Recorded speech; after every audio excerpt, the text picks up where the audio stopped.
আসসালামু আলাইকুম রহমতুল্লাহ।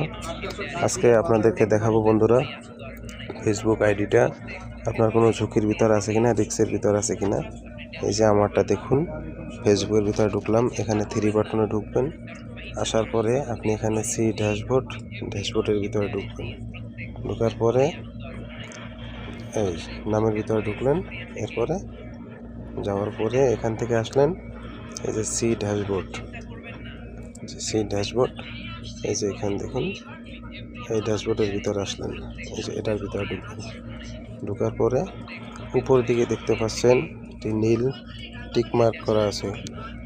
এই যে এখানে এই যে আইডি নামের পাশে নাম টিক, এটি যদি আপনার আইডিতে থাকে তাহলে আপনি মনে করবেন আপনার আইডিতে কোনো সমস্যা নেই। আপনি সুন্দর মতো ভিডিও আপলোড করতে থাকেন, সামনে ইনশাল্লাহ আপনি ভালো কিছু পাবেন। কন্টিনিউ ভিডিও আপলোড করে যান। আর